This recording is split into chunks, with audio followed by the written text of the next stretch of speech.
Now today we will discuss about cliff lip and pellets that we will discuss on different types and how they are these abnormalities occur. So now we will start. First of all अगर आप यहाँ पे देखें कि Clift lip and pallets क्या होते हैं, सबसे पहले क्लिफ्ट लिप एंड पैलेट्स और एसोफेगल एक्सट्रेजिया, ये भी इसी तरह का एक एबनॉर्मेलिटी है जो कंजेनिटल होता है। कंजेनिटल मीन बाय बर्थ, ये क्रोमोसोमल एबनॉर्मेलिटी की वजह से हो सकते हैं, हम ऐसे कह सकते हैं, और ये बहुत ज़्यादा कॉमन है।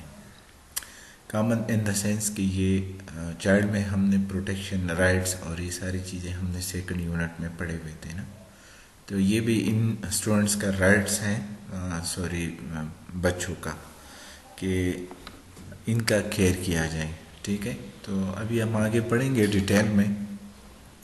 पहले हम यहाँ पे आते हैं कि cleft left is a basical split in separation of two side of the upper lip and appear a narrow opening gap in the skin of the upper lip।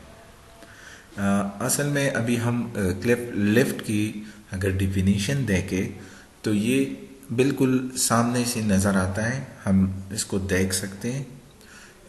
Upper side of the lip जो है वो बिल्कुल separate होता है एक दूसरे से। ठीक, सेकंड, ये बिल्कुल एक नाली की तरह अपर लिप में या समटाइम बोथ साइड में, यानी कि both side of the nose, roof of the mouth, इसमें सेपरेशन हो नज़र आता है।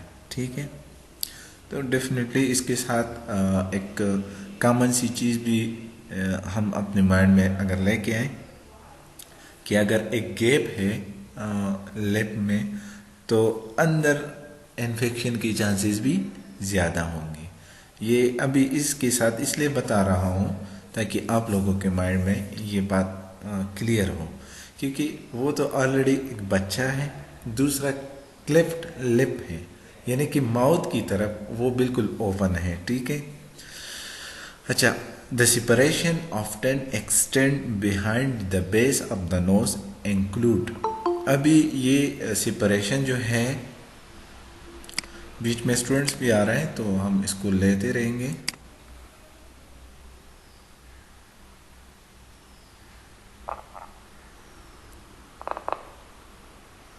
मोहम्मद बशीर, मोहम्मद बशीर, आप मुझे सुन सकते हो? आप मुझे सुन रहे हो? Yes sir. अच्छा, अपना म्यूट पे लगा दे, मैंने स्टार्ट लिया हुआ है। ठीक है, यस सर। आप अपने माइक को म्यूट कर दें। ठीक है सर।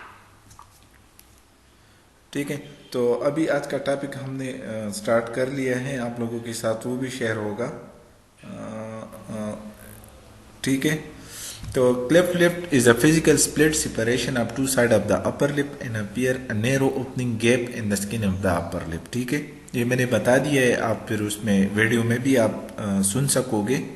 आप लोगों के साथ इंशाल्लाह इसके लेक्चर के बाद मैं आप लोगों के साथ शेयर करूंगा ग्रुप में। ठीक है, behind the base of the nose include, अभी ये बात कर रहे हैं कि ये सेपरेशन जो बना हुआ है क्लेफ्ट लिप में, इस पिक्चर में आप बशीर आप देख लें, और तो अभी कोई भी नहीं है, लेकिन आप इसको देखें, अपना उस म्यूट पे लगाएं।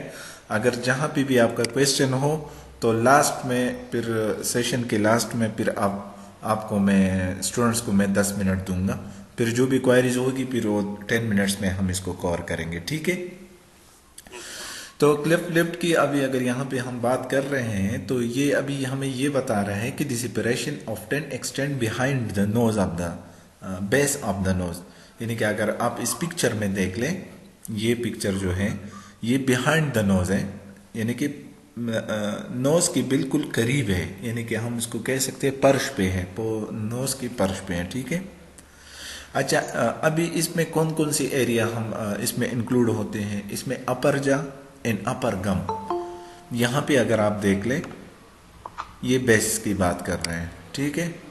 अभी बीच में स्टूडेंट्स भी आ रहे हैं, हम उसको लेते रहेंगे।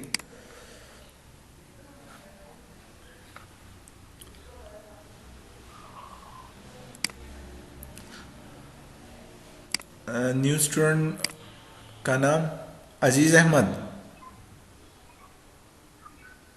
अजीज़ अहमद, आप मुझे सुन रहे हो? जी सर, सुन रहा हूँ।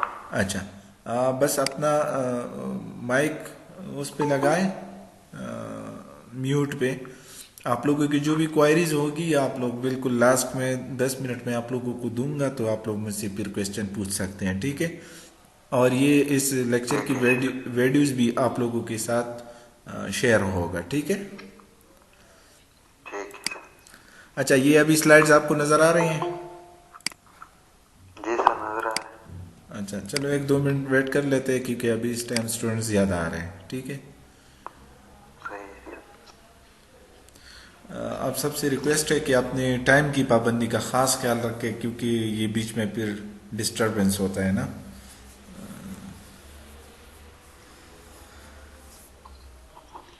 5 मिनट वेट कर लेते हैं, ठीक है, ताकि जो आना चाहते हैं वो आ जाए ऑनलाइन।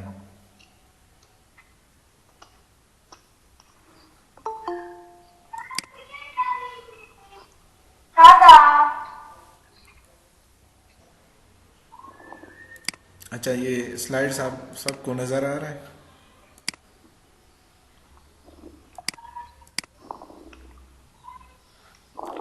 स्लाइड्स आप सबको शो हो रहा है? जी सर, शो हो रहा अच्छा। अच्छा, ऊपर हमने इसकी डिफिनीशन पढ़ ली, क्लेफ्ट लिप और क्लेफ्ट पैलेट की अभी हम पढ़ेंगे, ठीक है। मैं बैक बिल्कुल नहीं जाऊंगा, क्योंकि काम बहुत ज़्यादा है। आप लोगों को रेगुलर क्लासेस लेनी है, और आप लोगों की सहूलत के लिए और रमज़ान के महीने को देखते हुए ये जो प्रेजेंटेशन है इसकी हम वीडियो भी बना रहे हैं, रिकॉर्डिंग। तो आफ्टर प्रेजेंटेशन ये आप है। लोगों जी। के साथ शेयर भी होगा, ग्रुप में भी और पोर्टल पे भी। तो जो भी आप लोगों का फिजिबल टाइम हो उस पे आप लोग दोबारा भी इसको सुन भी सकते हैं। जहाँ पे क्वायरीज हो वो आप लोग ऑनलाइन क्लासेस में क्लियर करवाते रहें, ठीक है। जी सर। अच्छा, अभी क्लेफ्ट पैलेट्स क्या है? Cleft palates is a split opening the roof of the mouth. वहाँ पे हमने क्लेफ्ट लिप में पढ़ा कि बेस ऑफ द माउथ। यहाँ पे हम पैलेट की बात कर रहे हैं, तो पैलेट में हम रूफ ऑफ द माउथ की बात करेंगे, ठीक है, पर्श। A cleft palate can involve the hard palate. वहाँ पे कौन सी एरिया इन्वॉल्व होते थे लिप में? आप सब प्लीज अपने माइक म्यूट पे लगाएं, ताकि बीच में डिस्टरबेंस ना हो। सब म्यूट कर दे अपने माइक।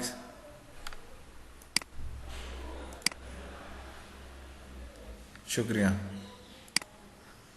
ठीक है। जहां पे भी आप लोगों को कोई क्वायरीज हो, कोई क्वेश्चन हो, तो वो आप लोग नोट डाउन करें, और इंशाल्लाह लेक्चर के लास्ट में 10 मिनट का टाइम आप लोगों का क्वेश्चन आंसर सेशन होगा, ठीक है। तो we will try to sort out on that session, ठीक, ताकि टाइम भी बचे और हम कंटेंट भी पूरी कर सकें, ठीक। तो यहाँ पे cleft palate can involve the hard palate, ठीक, the bony front portion of the roof of the mouth. यहाँ पे वहाँ पे base of the mouth nose हम कह रहे थे, यहाँ पे हम कहते हैं mouth, bony bony front portion of the mouth, ठीक। The soft palate back portion of the roof of the mouth. ये एरिया स्पेसिफाई करती हैं आपको। देखें, वहां पे हमने क्लिप लिफ्ट की बात की थी, तो ये बेस ऑफ द माउथ हम इसको डिस्कस कर रहे थे। अभी क्लिप पैलेट की बात कर रहे हैं, ये अंदर की बात कर रहे हैं कि ये होल कहाँ तक गया हुआ है, ये उस एरिया की बात कर रहे हैं। तो वो आपको यहाँ पे वो डिफाइन कर रहा है, ठीक है।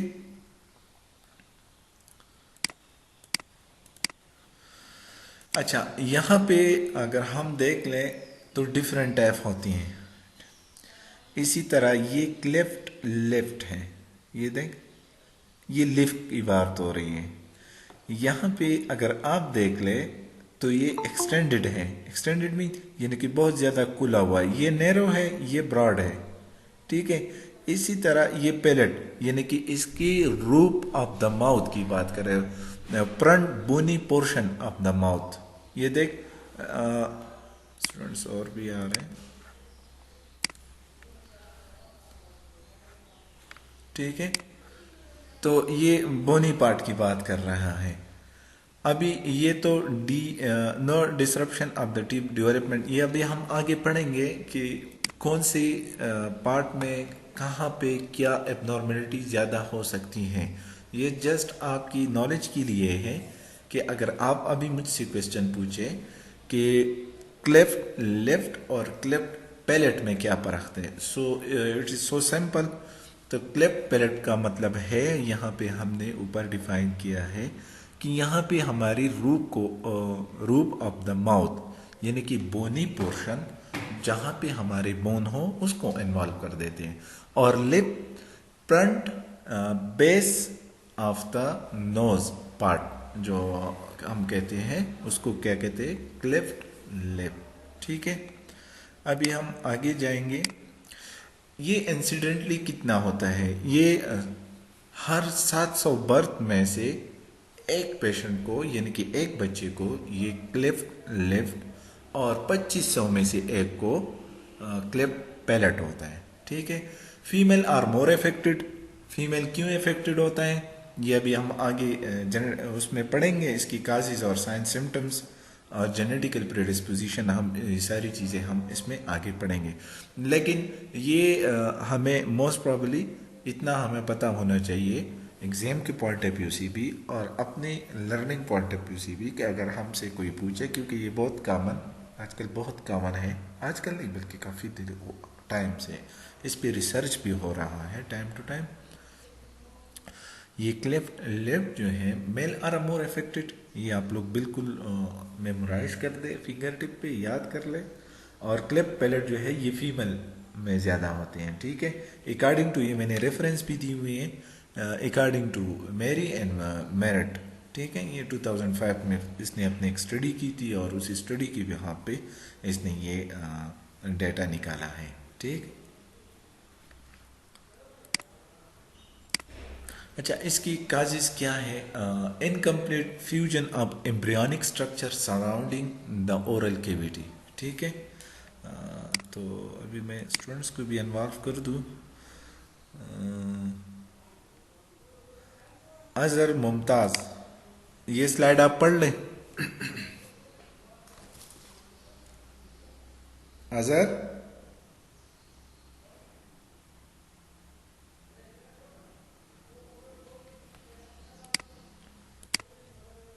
अच्छा, उमर अली खान, ये स्लाइड आप पढ़ लें। Umar Ali, yes sir, yes sir. जी जी, आप उसको पढ़ लें। Sir, incomplete fusion of embryonic structure surrounding the oral cavity. ठीक, गुड, आगे। Cleft plate may be associated with cleft lip. Multifactorial inheritance, monozygotic twin or siblings relatives. Chromosomal abnormalities, mental factors, smoking, material, nutritional deficiency. ठीक है। Incomplete fusion of embryonic structure surrounding the oral cavity. अभी ये fetal की बात हो रही है, ये उस टाइम की बात कर रहे हैं जब वहाँ पे फीटल बन रहा हो, ठीक है। तो क्लेफ्ट पैलेट में भी एसोसिएटेड विद क्लेफ्ट, यानी कि ये ज़रूरी नहीं है कि इसको सिर्फ क्लेफ्ट पैलेट हो, वो एसोसिएट करता है क्लेफ्ट लेफ्ट के साथ, ठीक है। तो अगर एक हो तो दूसरा अल्टीमेटली होगा, क्यों? क्योंकि क्रोमोसोमल एबनॉर्मेलिटी है। यहाँ पे हमने बिल्कुल इसको क्लियर डिफाइन किया कि अगर जाइगोमेटिक ट्विंस एंसेम्बलिंग रिलेटिव्स, ये उसको कहते हैं कि ये हमारी जो फर्टिलाइज इग ओम होता है वो स्प्लिट होता है, डेवलप्ड होता है कहाँ पे, टू बेबीज को। ये जो हम कहते हैं ना कि ट्विंस होते हैं, वो कौन से, वो जाइगोमेटिक फॉर्म आइडेंटिकल, यानी कि इसका मतलब है मेनोजाइगोटिक ट्विंस, यानी कि सेम्बलिंग ट्विंस हम इसको कह सकते हैं, ठीक है। क्रोमोसोमल एबनॉर्मेलिटी, वही क्रोमोसोम की वजह से ये एबनॉर्मेलिटी हो सकती है। प्रीनेटल फैक्टर्स कौन से हैं, यानी कि इसने बता दिया है कि ये एबनॉर्मेलिटी अगर हो सकती है तो वजह क्या है, प्रीनेटल फैक्टर, क्योंकि बच्चा तो अभी बना नहीं है तो इसकी ये एबनॉर्मेलिटी क्यों इस वजह से हो सकती है। तो डेफिनेटली वो डिपेंडेंट है अपने किस पे, एक बंदा मुझे आंसर कर दें प्लीज। आप लोग अवेक रहें ताकि आप लोगों के हाथ में इतना आप एक्टिव रहें कि आप जिस टाइम मैं आप लोगों से क्वेश्चन कर लूँ तो आप लोग इसको म्यूट से निकाल के मुझे आंसर करें। अजीज अहमद,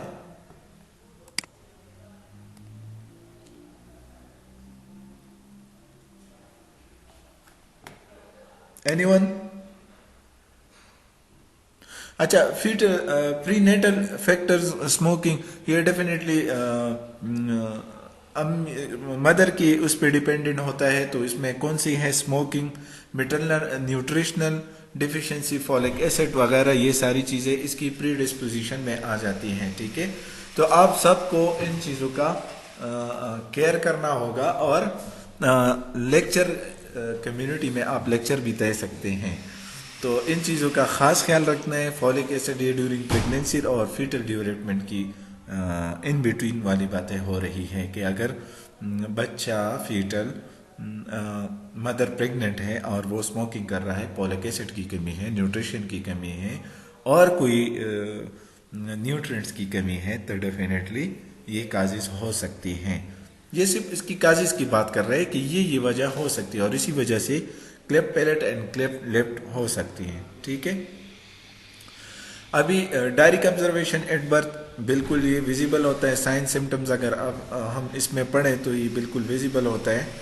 और फीडिंग प्रॉब्लम क्यों होगी, क्योंकि इसका लिप ऑलरेडी सेपरेट है एक दूसरे से और अंदर से जो बोनी पार्ट है क्लेफ्ट पैलेट वो भी अफेक्टेड है।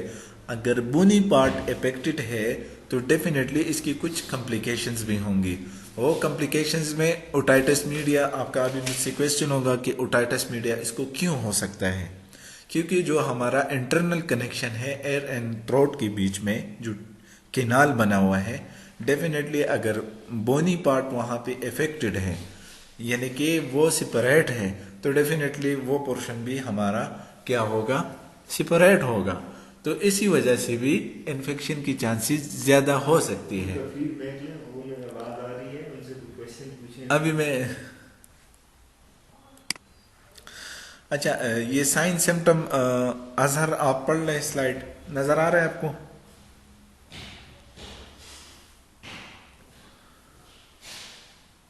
जी सर, नजर आ रहे हैं सर। जी जी, आप पढ़ लें। आवाज आ रही सर? बिल्कुल ओके, आपकी आवाज, आप इसको रीड आउट कर दें। साइन एंड कॉम्प्लिकेशंस, ये पढ़ लें सर? जी जी हाँ, sign symptom complications. Direct observation at birth, feeding problems, unable to generate feeding, negative pressure for sucking leads to aspiration, weight loss. Good, आगे ठीक है, बस आगे मुजदलिफा आगे रीड आउट कर दे। Complications: feeding may cause aspiration, otitis media, hearing loss, faulty speech, growth failure. अच्छा, ये ठीक है, थैंक यू। अभी आप लोग म्यूट पे लगाए, मैं आप लोगों को इसको डिटेल में जा रहा हूँ, ठीक है। अच्छा, फीडिंग प्रॉब्लम क्यों होंगी, क्योंकि अगर आप पिक्चर में देख ले, मैं कोशिश करूंगा इसका वीडियो भी मैं आप लोगों के साथ शेयर कर लूँ।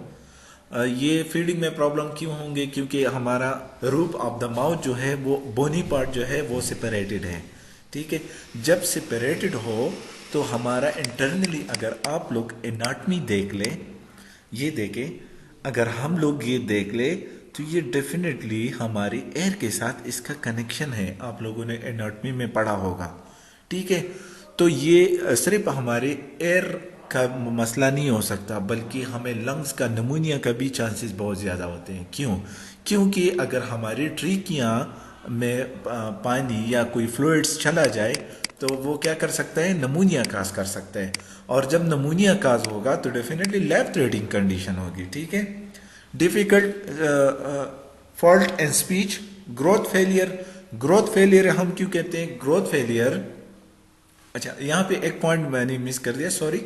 सक्शनिंग लीड टू एस्पिरेशन, यहीं पे ये मैंने बता दिया कि अगर इंटरनली हमारा जो कनेक्शन है बोनी पार्ट, यानी कि हमारा जितना भी एनाटॉमी अगर आप उठा के देख लें माउथ का, तो एक सीक्वेंस, एक प्रॉपर एंड कंसेक्यूटिव वे पे बना हुआ है। तो यहाँ पे अगर हम क्लिप लेफ्ट और क्लिप पैलेट की बात कर रहे हैं तो उस दोनों में हमारी बोनी पार्ट, हमारी माउथ का जो इक्विलिब्रियम है वो डिस्टर्ब है। डिस्टर्ब मीन डिफरेंट है नॉर्मल से।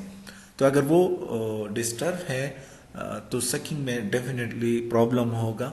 और अगर वो सक भी कर सके तो वो डायरेक्ट कहाँ पे जाएगा, लंग्स में जाएगा, और लंग्स में जाने से रेस्पिरेटरी में जाएगा तो फिर ये लाइफ थ्रेटनिंग हो सकता है। ठीक है। कॉम्प्लिकेशन, फीडिंग में काज एस्पिरेशन, ये ऑलरेडी ऊपर हमने बता दिए। ओटाइटिस मीडिया, ओटाइटिस मीडिया हमारे इंटरनल कनाल के जरिए अंदर एक कनेक्शन, एक ट्यूब के जरिए हमारा कनेक्शन बना हुआ है। थ्रोट, ईयर, आई, ये सारे जितने भी पार्ट्स है अपर एक्सट्रीमिटीज की, स्पेशली हेड एंड नेक की, इसके इंटरकनेक्टेड लिंक होते हैं। आप लोगों ने देखा होगा ना, आंखों में अक्सर हम ड्रॉप्स डाल लेते हैं, वो कहाँ पे, वो गले में हम फील करते हैं। ऐसा ही है, रिप्लाई कर ले। जी सर ऐसा ही है। ठीक है। तो इसका इंटरकनेक्टेड है, तो ये उसकी बात कर रहे हैं। एयर लॉसिंग क्यों होंगी? अगर एयर लॉसिस, अगर इन्फेक्शन हुआ है तो डेफिनेटली हमारा एयर ड्रम जो है वो भी इफेक्ट हो सकता है। ठीक है। फॉल्टी स्पीच, वो इसका बोनी पार्ट जो है, अगर हम बात भी करते हैं तो हर चीज का अपना आपस में एक कोऑर्डिनेशन होता है, हर पार्ट का अपना आपस में कोरिलेशन होता है। तो अगर हमारा माउथ का इक्विलिब्रियम, पार्ट्स का इक्विलिब्रियम प्रॉपर नहीं है तो डेफिनेटली क्या होगा, हमारी स्पीच में भी फर्क होगी। ठीक है। अच्छा, अभी इसकी मेनली 2 टाइप्स हैं। ठीक है। Anyone read out please.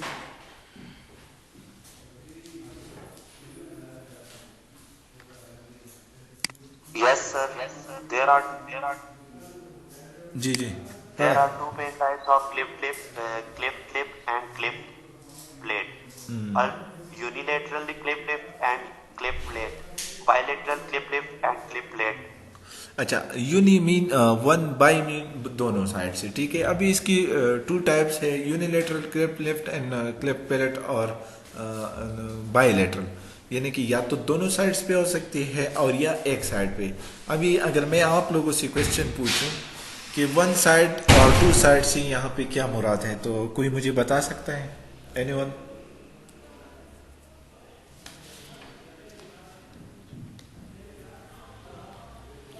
अच्छा, चलो मैं आपको बता देता हूं। यहां पे अगर आप देखें ना, ये वाली पिक्चर, इसका मतलब ये है कि एक साइड, ठीक है, यूनिलेटरल और बाइलेटरल, यानी कि दोनों साइड से, यानी कि दोनों साइड से पैलेट्स और लिप दोनों इन्वॉल्व, बाइलेटरल। इसी तरह हम क्लिप लिप में भी बाइलेटरल एंड यूनिलेटरल, और क्लिप पैलेट में भी यूनिलेटरल बाइलेटरल। ठीक है। हम दोनों में इसको डिस्कस कर सकते हैं। ठीक है। अच्छा, अभी यूनिलेटरल का मतलब क्या है? जी जी, अभी आपका क्वेश्चन। सेकंड वाली तस्वीरें हैं सर जी, ये वाली बायलैटरल वाली ना, ये अभी यहाँ पे आपको क्लियर हो जाएगा। ठीक है। दोनों को मैं डिटेल में मैंने यहाँ पे डाल दिया है। ठीक है, कि यूनिलेटरल क्यों होता है और ये किसको कहते हैं और बाइलेटरल किसको कहते हैं। ठीक है। अब ये स्लाइड मैं इसमें डिस्कस करूंगा, अगर यहाँ पे क्लियर नहीं हुआ तो फिर बाद में इस पे डिटेल में बात करेंगे। ठीक है। अच्छा, यूनिलेटरल क्लिप लिफ्ट किसी कहते हैं नेजल फ्लोर। ठीक है, ये चीज़ें आप लोग अपने जहन में रख लें, क्योंकि ये एग्जाम के पॉइंट ऑफ व्यू से भी इम्पोर्टेंट है और क्रिटिकल वाइवे की पॉइंट ऑफ व्यू से भी और मरीज के पॉइंट ऑफ व्यू से भी। ठीक है, तो यूनिलेटरल क्लिप लिफ्ट किसे कहते हैं?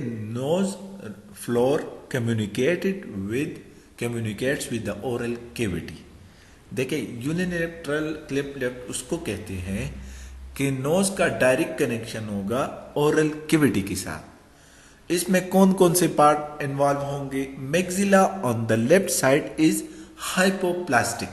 ठीक है, हाइपोप्लास्टिक मीन यानी कि वहां पे कमी है, सिल्स की कमी है। मैक्सिला, मैंडिबल मैक्सिला, ये आप लोगों ने एनाटॉमी में पढ़ा होगा ना। Columella is displaced to a normal side. Columella mean tissues वहां पे मुकम्मल नहीं है, वहां पे प्रॉपर टिश्यूज और सिल्स मुकम्मल नहीं है। ठीक है, यानी कि एक नॉर्मल साइड होता है कोलेमेला इज मीन सिल्स का ना होना, यानी कि कम sills. Nasal ala is the cleft side is laterally posteriorly and inferiorly displaced. ठीक है, ये अभी यूनिलेटरल की आपको बता रहा है कि अगर यूनिलेटरल क्लिप लिफ्ट आप कैसे पॉइंट आउट करोगे। सबसे पहली पॉइंट इसमें आप columella is displaced to normal side, यानी कि जो नॉर्मल साइड होता है इसमें सिल्स की कमी होगी। ठीक है, nasal ala is the left side is laterally यानी कि बाहर की तरफ, पोस्टीरियरली अंदर की तरफ, एंड इंफीरियरली ऊपर की तरफ डिस्प्लेस होगा। समझ आ गई? ये थोड़ा सा क्रिटिकल है, लेकिन आप लोगों को इसको अपनी माइंड में परसेप्शन और एक कंसेप्ट बना के याद करना होगा। ठीक है, तो अगर आप इसमें देख लें, अगर कल पेपर में आ जाए कि यूनिलेटरल क्लिप लिफ्ट की साइन सिम्टम्स क्या हैं, या मैं आपसे ये पूछूं फॉर एग्जांपल कि आप लोगों के ख्याल में बाइलेटरल और यूनिलेटरल में क्या फ़र्क हो सकता है, तो ये क्रिटिकल पॉइंट है, ये आप लोगों को पता होना चाहिए। ठीक है, ताकि फिर ये कल आप लोग ये न कहें। मैं इसलिए स्लाइड पे ज़्यादा टाइम ले रहा हूँ कि आप लोगों की माइंड में ये बात आ जाए।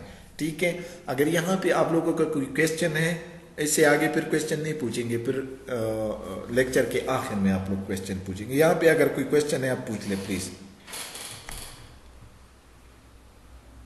ठीक है sir. Any question please?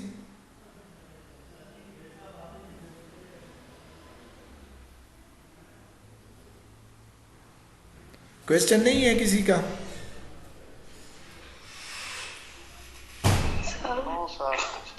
Sir ये जो नेजल आला है, ये आला से क्या मतलब? आला मीन फ्लोर एरिया। ठीक है, लोअर लेट सर, ये लोअर लेट भी। Lower let second last.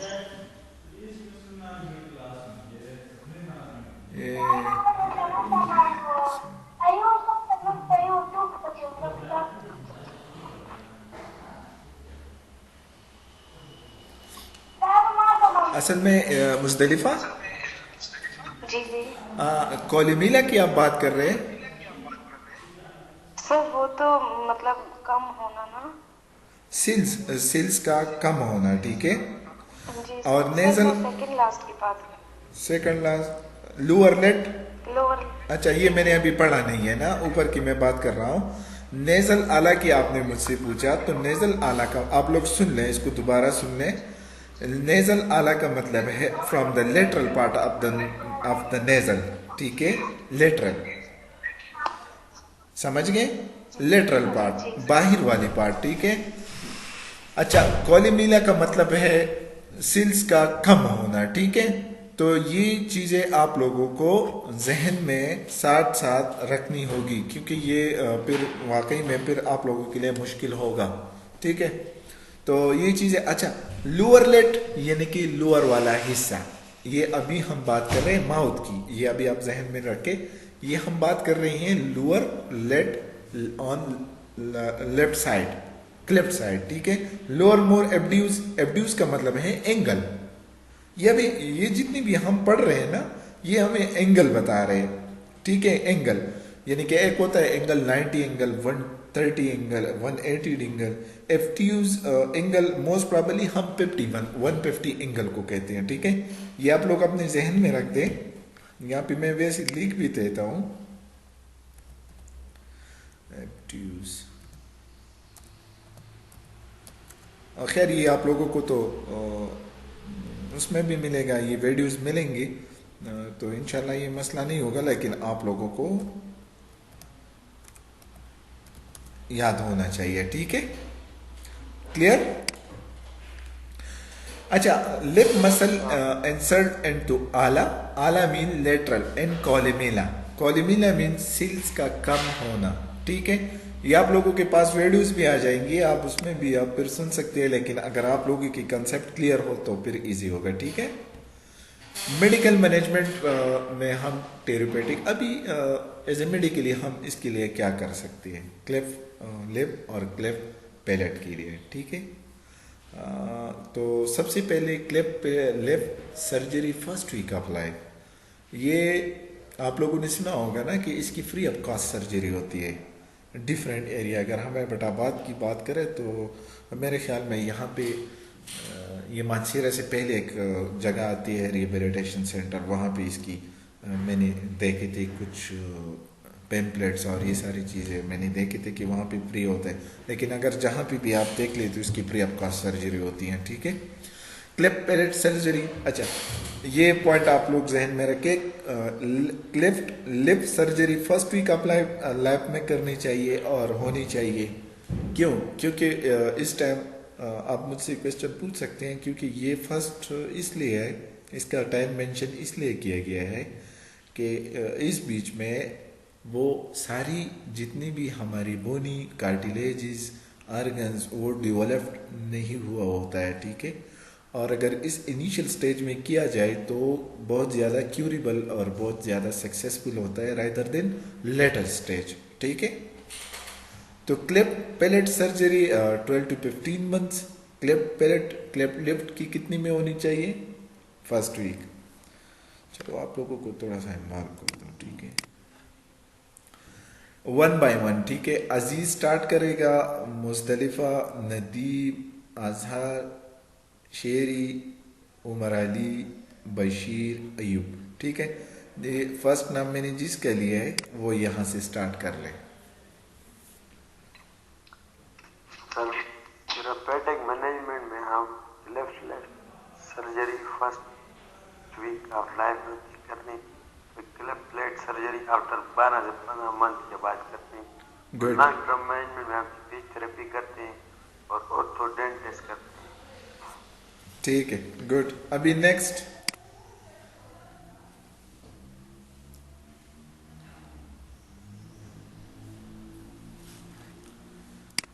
जी सर, इसमें नर्सिंग मैनेजमेंट आ जाती है, इस पे इंटरवेंशन। इसमें जो फर्स्ट पॉइंट है वो है फीडिंग का। सबसे पहले ब्रेस्ट फीडिंग होती है, जैसे कि breast milk. Use special devices, lamp nipple with flange, user syringe, feed in upright position. यहाँ पे आप म्यूट पे कर दें अपना। यहाँ पे एक चीज़ इसने डिफाइन किया है कि एक स्पेशल डिवाइस आप यूज़ करेंगे, बाकी कोई इतना इसमें क्रिटिकल नहीं है। ब्रेस्ट फीडिंग नॉर्मली होती रहती है, लेकिन इस चीज़ का ख्याल रखना चाहिए क्योंकि हमने ऊपर पढ़ लिया ना कि इसकी बुनी पार्ट जो है, हमारा पेलेट्स का जो हिस्सा है वो नॉर्मल की तरह नहीं है। अगर नॉर्मल की तरह नहीं है तो आप इसकी अगर नोट में उठा के देख लें तो ट्रैकिया, इसोफिगस, ये सारी चीज़ें बिल्कुल सारी नेक में होती हैं। तो वहाँ पे क्या होता है, मैंने आप लोगों को ऊपर भी बताया, एस्पिरेशन की चांसेस होती है। फिर नमूनिया की चांसेस, अगर एस्पिरेट कर गए तो एस्पिरेशन में इतना चांसेस तो नहीं देता, लेकिन इसकी और भी कॉम्प्लिकेशंस होते हैं। ओटाइटिस मीडिया हो सकते हैं, एयर लॉस भी हो सकता है। तो इसलिए इस चीज़ को पॉइंट आउट कर दिया है कि नर्सिंग इंटरवेंशन में माशाल्लाह, इसको साइलेंट म्यूट कर दें। तो फीड ऑन अपराइट पोजीशन, ये पोजीशन भी अपराइट इसलिए बताया गया है कि अगर ऑलरेडी इसका floor of the mouth normal की तरह नहीं है और आप इसको लेट के फीड करवा रहे हो तो क्या चांसेस हो सकते हैं मुस्तलिफा? सर उसको खांसी आएंगी। अगर वो बच गया तो खांसी लगेगी ना। पहले तो उसके जब वो सांस भी ना ले। ये एस्पिरेशन की चांसेस ज्यादा होते हैं, और जब वो एस्पिरेट कर गया तो क्या वो बच सकते हैं? नहीं सर। That's a point. ठीक है, तो आपको as an been a nurse हमें ये ख्याल रखना चाहिए कि जब भी इस तरह के बच्चे को फिट करना हो तो हमें ये एजुकेट करना है कि इसको अपराइट पोजीशन देना है। ठीक है, बेटा की पोजीशन। अच्छा, ये देख, ये फीडिंग का तरीका है कि इसको कैसे फिट करना है। अगर इतना होल है यहाँ पे और आप इसको लिटा के फीड कर रहे हो तो ये डायरेक्ट कहाँ पे जाने की चांसेस है? ट्रैकिया में। ठीक है। अच्छा, next.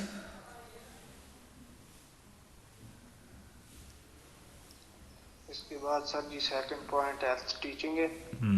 emphasize that child is completely normal and need few surgeries, dental care, speech therapy to treat the hole that is present in the baby's mouth. Explain the parents that hole does not hurt and you can hold, touch, love and care just like a normal baby. ठीक। Show the pictures of children before and after the surgery.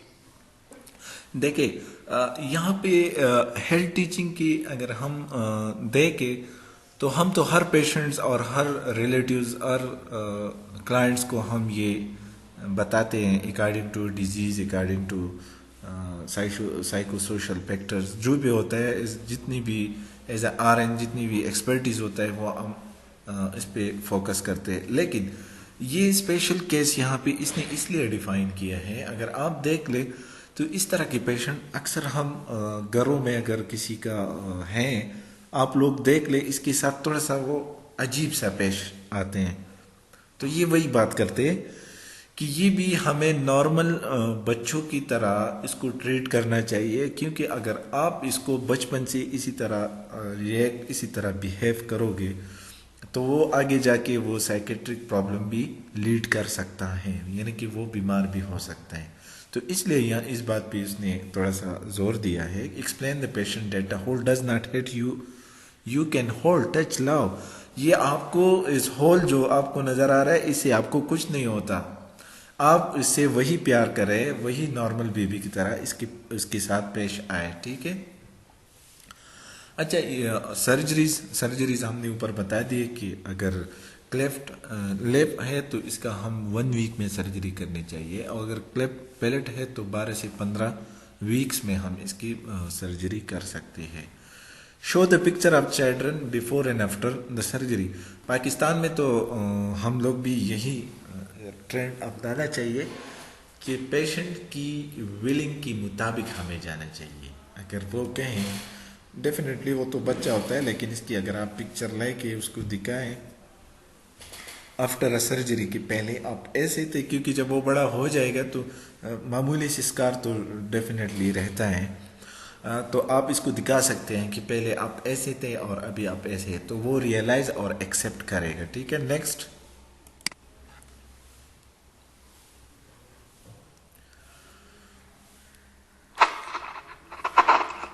Nursing management, post-operative care of cleft lip.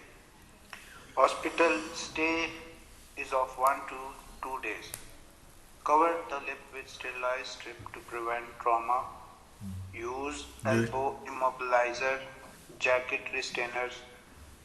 Lip massage after 2 weeks, 5 minutes a day to decrease lip scar and to prevent notching.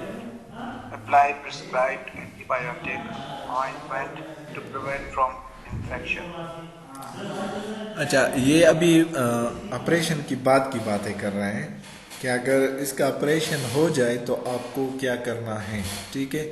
तो यहाँ पे इसने बता दिया कि 1-2 दिन में ये डिस्चार्ज हो जाएंगे। ठीक है। रिस्ट्रेंट का मतलब है यूज इमोबिलाइजर, यानी कि अगर ड्यूरिंग सर्जरी इसको आप बांधेंगे, इसके हाथ आप बांधेंगे ताकि ये अपने जख्म को टच न कर सके, इसको इन्फेक्टेड न कर सके। ठीक है। तो इसलिए यूज एल्बो इमोबिलाइजर, यानी कि इसको आप इमोबिलाइज कर दे ताकि वो हिले ना। अगर वो आप खुले जैकेट रिस्टेंट, यानी कि आप इसको जैकेट पहनाए, जैसे कि अभी मैं अगर आप लोगों को एक वीडियो ऑन कर दूं और आप लोगों को एक डमी पेश कर दूं इसी तरह, यानी कि जैकेट पहना के और इसको ये हाथ इसका अंदर की तरफ आप इसको वो बांध दें, ठीक है।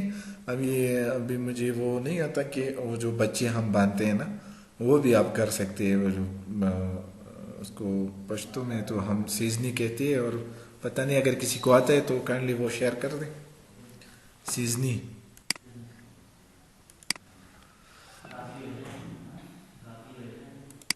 एनी हाउ ये वही है, समझाने का मकसद ये था कि आप लोगों के माइंड में स्केच आ जाए। लिप मसाज ये आप क्यों करेंगे? To remove, to prevent from notching, यानी कि स्कार्स जो बन जाते हैं, इससे हम प्रिवेंट कर सके, खारिश से इसको मना कर सके, ताकि इस पर खारिश ना आए। क्योंकि अगर इसको होगा तो डेफिनेटली इसको तकलीफ होगी, अगर तकलीफ होगी तो इसको फ्रैक्शन देंगे, जब फ्रैक्शन होगा तो डेफिनेटली वो एरिया इन्फेक्ट होगा। Next, sorry,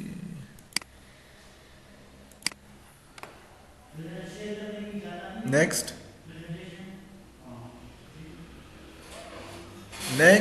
Nursing management, post-operative care of nursing management, post-operative care of cleft plate, avoids wound fork, tongue, blade, and suction will damage the suture line. Position client in prone right after the surgery. Breastfeeding for younger child, older child, soft diet, analgesics, assess difficulty in breathing. ठीक है, इसमें कोई ऐसे point है जिसको explain करना है?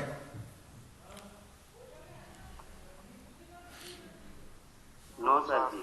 ठीक है, क्योंकि ये वही बात है, हमने ऑलरेडी ऊपर डिस्कस किया, लेकिन सिर्फ वहां पे एक लेफ्ट की बात है और यहाँ पे एक लेफ्ट पैलेट की बात है, ठीक है। तो अवॉइड स्पून फोक, यानी कि स्पून के जरिए आप इसको नहीं दे सकते, ठीक है, क्योंकि वो ऑलरेडी हमने पहले भी बता दिया कि फ्लोर ऑफ द माउथ जितनी भी हमारी बोनी पार्ट है वो नॉर्मल नहीं है। दूसरा, इसको आप राइट पोजीशन पे बिठा के आप इसको खाना पीना दे सकते हैं, ठीक है। इसी तरह आप फीडिंग भी, अगर एडल्ट बच्चा है तो डेफिनेटली हम इसको सॉफ्ट डाइट और ये चीज़ें देंगे, ठीक है। और इसको असेस करना है डिफिकल्टी इन ब्रीथिंग, अगर इसकी ब्रीथिंग में कोई मसला है तो ये पोस्ट ऑपरेटिव की बात कर रहे हैं, तो डेफिनेटली इसका क्या होगा, सेक्शनिंग होगी, वो अपना एक प्रोसीजर होगा, ठीक है। अभी आगे जाएं।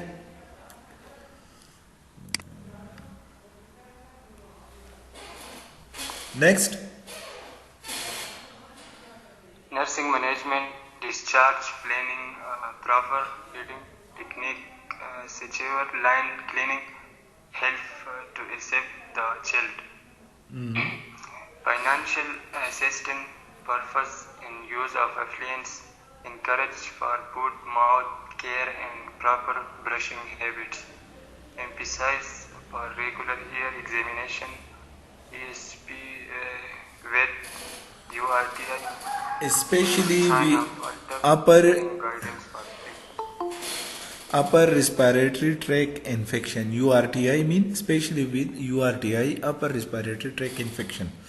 अच्छा, ये अभी डिस्चार्ज की बात कर रहा है कि अभी इसकी सर्जरी हो गई है और ये घर जा रहा है, तो कौन कौन सी, ये तो विदाउट इस स्लाइड भी आप लोगों को मैंने ऊपर बता दिया कि कौन कौन सी, अगर मैं इसको रिमूव कर दूं और आप लोगों से मैं पूछूं कि कौन कौन से है, तो वन बाय वन आप लोग मुझे बताएं।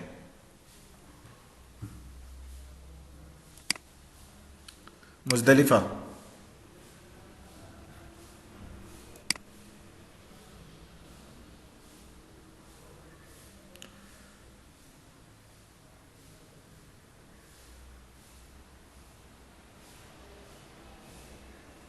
अजीज, आप लोग सोए हुए हो मेरे ख्याल में। जी सर। सर ये यूनिलैटरल है। मुज़दलिफा, आप मुझे ये बताएं, कि अगर पेशेंट की क्लाइंट की सर्जरी हुई है और वो घर जा रहा है तो आपको कौन सी बातों का उसको बताना है कि इन इन चीज़ों का ख्याल रखना है, वो मुझे बताएं।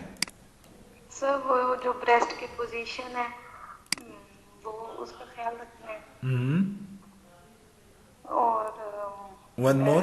कि ब्रीथिंग में कोई मतलब असेस ब्रीथिंग, अगर उसको कोई डिफिकल्टी हो रही है। अच्छा, तो कैन वी से कि हमें पेशेंट की पोजीशन, अगर इस बातों की बजाय अगर हम ये कहें कि पेशेंट की पोजीशन अगर हम फीड कर रहे हैं तो उसको अपराइट पोजीशन पे बिठा के फीड करना है, ऐसा हम कह सकते हैं। जी सर, ठीक है, अपराइट और सर प्रोन पोजीशन। जी बिल्कुल। सर। क्योंकि इसकी सारी एनाटमी अगर हमने ऊपर डिस्कस की, ठीक है। बाकी second, Nadeem, next point. Yes, sir. Yes, sir. अगर पेशेंट डिस्चार्ज है, घर जा रहा है, तो हम इसको क्या कह सकते हैं कि कौन सी चीज़ों का ख्याल रखना है। आवाज कट रही है सर। चलो ये पढ़ लें।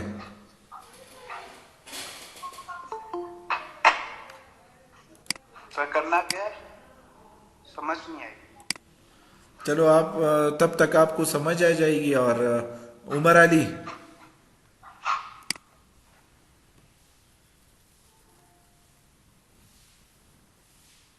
देखिए यहाँ भी तो सिंपल है ना, और यहाँ पे मैंने आप लोगों को यहाँ पे स्लाइड में भी लिख दे, ये गुड माउथ केयर का हम क्यों बताएंगे, क्योंकि इसका ऑपरेशन हुआ है और वो घर जा रहा है। तो अगर वो केयर नहीं करेगा तो वहां पे इन्फेक्शन के चांसेस ज्यादा होंगे। जब इन्फेक्शन के चांसेस ज्यादा होंगे तो वहां पे क्या होगा, सर्जरी अनसक्सेसफुल होंगी। ठीक है। Emphasize for the regular ear examination. क्यों? क्योंकि मैंने पहले भी आप लोगों को बताया कि ऊपर हमारे थ्रोट, एयर, नोज, इन सारों का आपस में एक ट्यूब के जरिए कनेक्शन है। अगर इसको आप फीड कर रहे हो, सॉफ्ट डाइट दे रहे हो, तो एयर का एग्जामिनेशन हम क्यों करेंगे, क्योंकि वहाँ पे ओटाइटिस मीडिया, एयर लॉस की चांसेस बहुत ज़्यादा होती हैं। ठीक है। और दूसरा इसका इंडिकेशन ये होगा कि अपर रिस्पिरेटरी ट्रैक इन्फेक्शन तो नहीं हुआ है, वो नोज में भी हो सकता है, एयर में भी हो सकता है, फेरेंक्स में भी हो सकता है, लेरेंक्स में भी हो सकता है। इन सारी चीज़ों का आपको इसलिए कहा जाता है कि emphasize for the regular ear examination. Ear में सिर्फ कौन कौन सी हम दो चीज़ें हमने ऊपर डिस्कस किए, ओटाइटिस मीडिया और एयर लॉस। ठीक है। Teach sign of alter hearing guidance for the speech therapy. ठीक है। जब इसकी रिकवरी होगी तो आप इसको स्पीच थेरापी के लिए स्पीच ऑर्थोडेंटिस्ट को भी दिखाना होगा, क्योंकि इसकी टीथ की डेवलपमेंट में भी इस पे असर हो सकता है। तो दोनों का आपको कंसल्टेशन लेनी होगी। तो ये आप इनको बताएंगे तो वो लोग जाएंगे। So that points is most important. Suture line cleaning, यानी कि जहाँ पे इसकी स्टिचेस लगी हुई हैं उसका आपको केयर करना है। ठीक है। ये इसकी पिक्चर्स है आफ्टर सर्जरी। ये सर्जरी हुई है, ये सर्जरी से पहले। ठीक है। तो ये इसको एक्सेप्ट भी करना है। ये इसकी कुछ पिक्चर्स, ये मेरे ख्याल में आप लोगों को अपनी मोबाइल, अपनी लैपटॉप में ज़्यादा विजिबल होंगे। ये देखिए इसकी इस तरह सर्जरी होती है, ये होकर ये सारी चीज़ें। ठीक। अच्छा, कंक्लूजन मुझे नदीम आप इसको रीड आउट कर दें स्लाइड को। Cleft lip and palate are common congenital Congenital deformities deformities. that often affect speech, hearing, and cosmesis, and may at times lead to airway compromise. The Okay. otolaryngologist is a key member of the cleft palate team and is in a unique position to identify and manage many of these problems. अच्छा, यानी कि ये इसका conclusion ये है कि cleft lip और cleft palette क्या है। तो ये कंजेनिटल डिफॉर्मिटीज़ है, ठीक है, ये पैदाइशी है ये, और इसकी ऑलरेडी हमने ऊपर बता दिया, हमने डिस्कस कर दिया कि क्रोमोसोमल एबनॉर्मेलिटीज़ भी हो सकती है ड्यूरिंग प्रेगनेंसी, फॉलिक एसिड्स की कमी की वजह से भी हो सकती है, ठीक है। अच्छा, that of ten affect speech, उसी ही की वजह से हमारा स्पीच पे असर पड़ता है, हेयरिंग पे असर पड़ता है। एंड कॉस्मोसिस मीन कि जो हमारा ख्यालात, जो हमारा सोच होता है के मुताबिक, बीमारी के मुताबिक, ठीक है। इच में लीड्स टू एयरवे कंप्रोमाइज, ये सारी चीज़ें उससे रिलेटेड, को रिलेटेड करता है क्लेफ्ट लिफ्ट और क्लेफ्ट पैलेट से। Otolaryngitis is the key, otolaryngologist is the key member of the cleft palate team. Simply हम इसको कह सकते हैं, दिस ENT की जो स्पेशलिस्ट सर्जन होते हैं इसको ओटोलैरिंजियोलॉजिस्ट, लैरिंजाइटिस्ट कहते हैं, ठीक है। ये भी उस टीम का हिस्सा होता है। जो लोग ये सर्जरी कर रहे होते हैं तो इसमें ENT की सर्जन की बात कर रहे हैं कि वो भी इसकी टीम का हिस्सा होता है। इज ये a unique position to identify and manage many of this problem, वो आपको बता सकता है। क्योंकि यहाँ पे स्पीच की अगर बात आ गई तो ये एयर की बात आ गई, एयरिंग की, सुनने की, तो वो डेफिनेटली हमारे किससे कंसर्न करते हैं, ENT से कंसर्न करते हैं। तो यहाँ पे ये सारी वो डिस्कस कर रहे हैं, ठीक है। ये आप लोगों का यहाँ तक हो गया है। अच्छा, ये तो क्लेफ्ट पैलेट और क्लेफ्ट लिप की बात हो रही थी, ठीक है। यहाँ पे अभी इससे कोरिलेटेड हमारा एक दूसरा टॉपिक है, एसोफिलेंजियल एस्ट्रेजिया एंट्रेकिया एसोफिलेंजियल फेस्टुला, ठीक है। अभी जिस तरह हमने ऊपर पढ़ लिया कि क्लेफ्ट लिफ्ट और क्लेफ्ट पैलेट, तो आप लोग बेशक 4 मिनट का ब्रेक है आप लोगों का, आप थोड़ा सा रिलैक्स हो जाए और इंशाल्लाह ये टॉपिक आज कंप्लीट करना है, ठीक है। स्लाइड्स तो ज़्यादा हैं, खैर हम पूरी स्लाइड्स नहीं पढ़ेंगे, लेकिन कोशिश करेंगे कि एटलीस्ट हम ये टॉपिक एटलीस्ट कवर कर सके, ठीक है। आप लोगों को मंजूर है? क्वेश्चन है सर। जी सर जी, ओके। आप सब लोग अपना माइक, चलो पता रहा, अपने अपने माइक बंद करो। अच्छा, oesophageal एस्ट्रेक्सिया and trachea esophageal fistula, ठीक है, TEF के नाम से हम इसको सिंपली कर सकते हैं, ठीक है। तो यहाँ पे ये रहे, ये अभी आपको ये एनाटॉमिकल वो बता रहा है कि इसमें क्या चेंजेस है। अगर ये आप लोगों की समझ में आ गया तो ये इतना मुश्किल फिर आगे नहीं होगा, ठीक है। आप लोग कोशिश करें।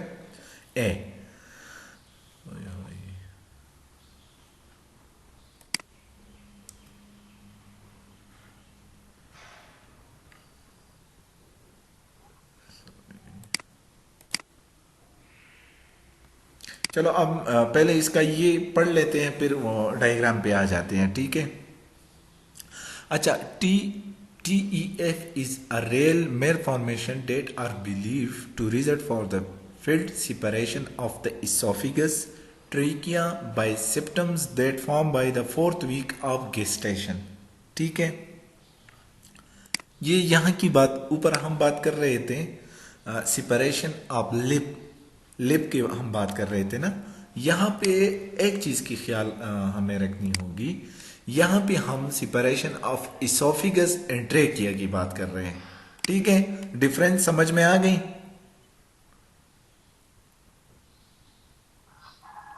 यस नो में जवाब दें। Yes sir. वहां पे हम लिप्स की बात कर रहे थे कि लिप्स सेपरेट है, यहाँ पे हम इसोफिगस और उसकी बात कर रहे हैं, ट्रेकिया की बात कर रहे हैं, esophageal atresia and trachea esophageal fistula, ठीक है। तो यहाँ पे अभी हम पढ़ेंगे male formation that believe from the result of failed separation. ये एक ख्याल है कि separation of trachea by symptoms that form the 4th week of gestation. Gestation mean initial जो 4th मंथ है प्रेगनेंसी की, उसकी बात कर रहे हैं, फीटल की बात कर रहे हैं। These deficits occur as separate entity in combination. ये मुख्तलिफ तरीके से सामने आता है that have a fetal outcome without early diagnosis and treatment. ये वक्त से पहले हम ना इसको डायग्नोज कर सकते हैं और ना हम इसकी ट्रीटमेंट कर सकते हैं, ठीक है। एटियोलॉजी इसका क्या है? एसोफेगल एक्सट्रेक्सिया विद और विदाउट एसोसिएट विद TEF, ठीक है, यानी कि ट्रैकिया एसोफेगल फेस्चूला। TEF का मतलब है ट्रैकिया एसोफेगल फेस्चूला, यानी कि इसकी एसोफेगल एक्सट्रेक्सिया ये हो सकता है, एसोसिएट कर सकता है किसके साथ? ट्रैकिया एसोफेगल फेस्चूला के साथ। और ये कितने में होता है? 2000 में एक केस। ये किसकी बात हो रही है? EA, ठीक है। ये अभी हम आगे इसको शॉर्ट फॉर्म में पढ़ेंगे। EA का मतलब है एसोफेगल एक्सट्रेक्सिया और TEF एसोफेगल ट्रैकिया एसोफेगल फेस्चूला, ठीक है। फेस्चूला मीन एक उबार सा बन जाता है, ठीक है, उसको हम फेस्चूला कहते हैं। एनल फेस्चूला भी हमने पढ़ा था कंस्टिपेशन में, ये उसी तरह के फेस्चूला की बात कर रहे हैं, ठीक। यहाँ पे अगर हम डायग्राम में आ जाए तो यहाँ की बात हो रही है, ठीक है। ये फेस्चूला, ये लोब जो बन जाता है इसके साथ ये वाली उबार, इसमें ज़्यादातर विजिबल तो खैर नहीं है, ये रही, ये बिल्कुल एग्जैक्टली एक उबार सा बन जाता है, नजर आ रहा है। डिस्टल ट्रैकिया एसोफेगल फेस्चूला आ गई नजर में? जी सर, जी नजर आ गई है सर। अच्छा, ये शहजादा भी ज्वाइन कर रहा है, ठीक है। तो ये वहां की बात कर रहे हैं, तो ये हमें बता रहे हैं कि एसोफेगल एक्सट्रेक्सिया का 2000 में हर 2000 बर्थ में एक बच्चा जो होता है वो EA के साथ होता है, और TEF हर 5000 लाइव बर्थ में से एक बच्चा ऐसा होता है कि वो क्या होता है? TEF के साथ होता है, ठीक है। There appears to be an equal, sorry please in between आप लोग डिस्टर्ब ना करें ना, क्योंकि फिर इंटरप्ट हो जाता है, ठीक। There appear to be an equal sex, ठीक है सर। ये तो मैं 1 घंटे से बार बार इसको मैं स्ट्रैंड फॉर और मैं बार बार बता रहा हूँ, आप लोग पता नहीं कहाँ पे आप सोए। आपके सिग्नल खराब हो गए? सिग्नल मेरा यहाँ पे बिल्कुल ठीक है, और मैं बार बार आप लोगों को बता रहा हूँ, बल्कि स्पेशली इन 2 पॉइंट पे मैंने बहुत टाइम गुजारा। रीजन मेरा यही था कि आगे मैं इसको शॉर्ट फॉर्म में पढ़ूंगा। प्लीज आप लोग थोड़ा सा एक्टिव हो जाएं, ठीक है। EF का मतलब है एसोफेगल एक्सट्रेक्सिया। TEF का मतलब है, यहाँ पे देखे ऊपर वाली स्लाइड में भी मैंने पढ़ा था, देखे।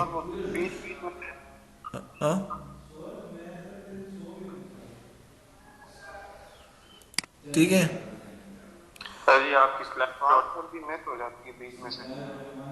सर आपकी आवाज बहुत सर अनक्लियर है सर। अच्छा, आप लोग म्यूट कर दें, आप लोगों को मेरी आवाज क्लियर आएगी।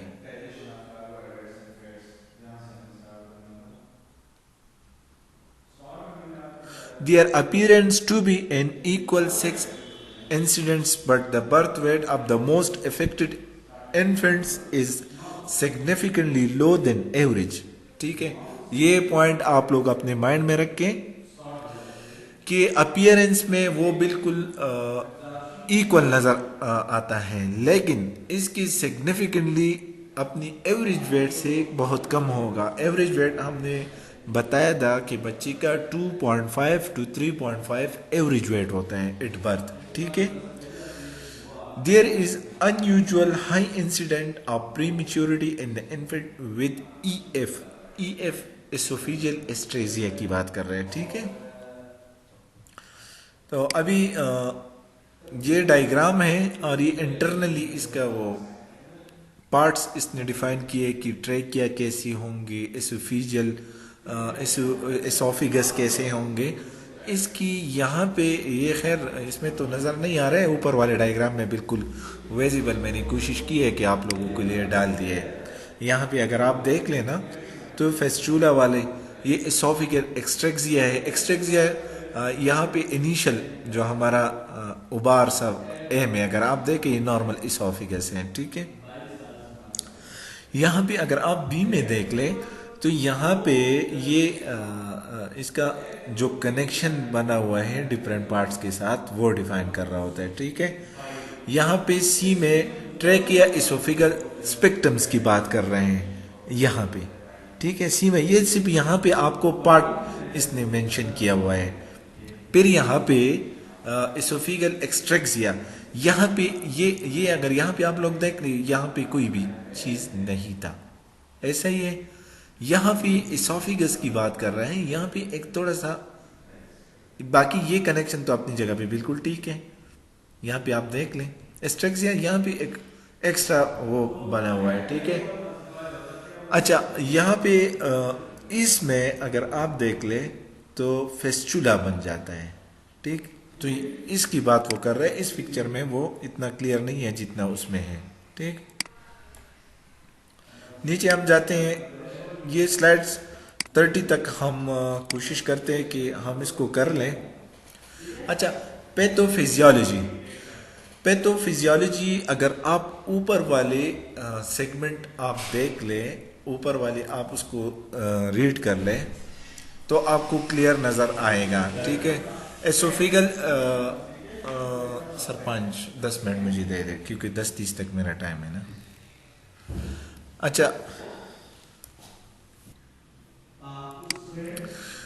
पैथोफिजियोलॉजी इसका हम पढ़े तो पैथोफिजियो में ये सिंपल हमने ऊपर भी डिस्कस किया था कि प्रॉक्सिमल इसोफिगस सेगमेंट्स टर्मिनेट, यानी इसको ये पैदाइशी बात कर रहा है कि वो टर्मिनेट हटाया जाता है कहाँ से, बिहाइंड द पाउच। ये अगर ऊपर वाले डायग्राम में आप लोग एक नज़र देख ले और डीपली आप इसको स्टडी कर ले तो ये वहाँ की बात कर रहे हैं कि उसके बनने में इसको टर्मिनेट किया गया, यानी इनिशियली जब वो बन रहा होता है वो उस टाइम की बात कर रहे हैं। द डिस्टल यानी कि मिड वाली portion is connected by a trachea by a short fistula and near publication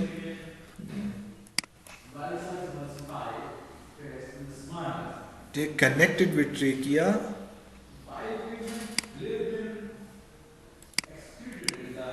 ठीक है, connected by trachea a short fistula।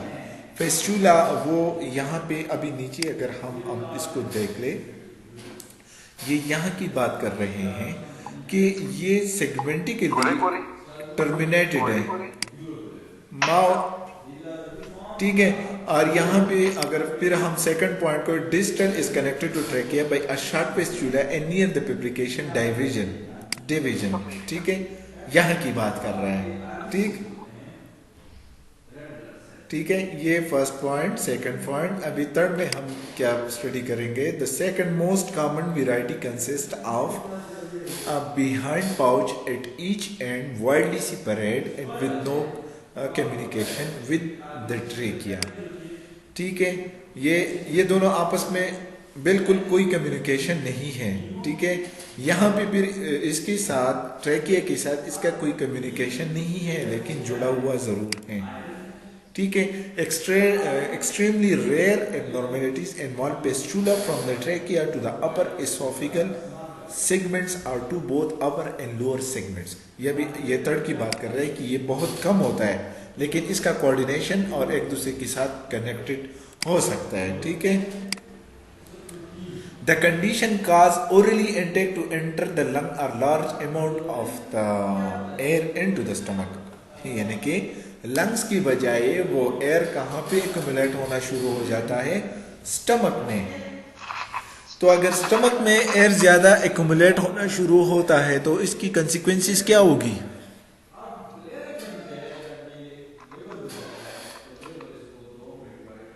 Anyone? Ji sir. क्या आवाज क्लियर है। देखें अगर सिंपल बात है, अगर वहाँ पे इसका एयर ज़्यादा अकुमुलेट होना शुरू हो जाता है तो डेफिनेटली कफिंग हुई, हिसी कैप्स होंगे जो हम ठीक है, फ्लोटिंग होगी, बहुत सारी इश्यूज हो सकते हैं डाइजेस्टिव के। ठीक है, एस्पिरेशन नमूनिया क्यों होंगे? क्योंकि वहाँ पे हमारे लंग्स में फ्लूइड्स जाएंगे। जब फ्लूइड जाएंगे तो क्या होगा? जब आपने कोई चीज़ इंस्पिरेट कर लिया तो definitely life threatening condition, so is it a chance of survival? No. ठीक है, तो जाहिर सी बात है रिस्पायरेटरी डिस्ट्रेस में बनना जा सकता है, will develop and death will occur without surgical intervention. ठीक है, यहाँ तक हमने पढ़ लिया पैथोफिजियो तक। साइन सिम्टम्स भी अगर हम पढ़ ले बहुत सिंपल है, excessive salivation involving 3 CS of tracheoesophageal fistula में आपको बिल्कुल मेमोराइज करना है। ठीक है, कौन सी में? एक्सेसिव सिलावेशन का मतलब है ज़्यादा जो हमारे सिलाइवा है वो जमा होता जा रहा है। ठीक है, माउथ में इसकी सिक्रीशन बहुत हो रहा है। तो इसमें सबसे पहले साइन सिम्टम्स में क्या है? 3 CS में कफिंग, चॉकिंग। चॉकिंग का मतलब है ऐसा फील होगा जैसे इसके गले में कोई चीज़ फंसा हुआ हो। ठीक है, साइनोसिस यानी कि सांस की कमी, एपनिया यानी कि सांस की डिफ़िकल्टी होगी, increase respiratory distress after feeding, abdominal distension. Abdominal distension क्यों होगा? क्योंकि वो एयर जितना भी है वो हमारे स्टमक में एंटर हो जाता है। So today lecture is enough. मेरा दिल तो चाह रहा है कि मैं कंप्लीट कर दूं, लेकिन सर शमरेज की क्लास है तो इसको हम वाइंड अप कर देते हैं। अच्छा, अभी मैं आप लोगों को कुछ असाइनमेंट देता हूँ। 1 by 1 सब लोग जितने भी स्टूडेंट्स हैं, पहले मैं इसको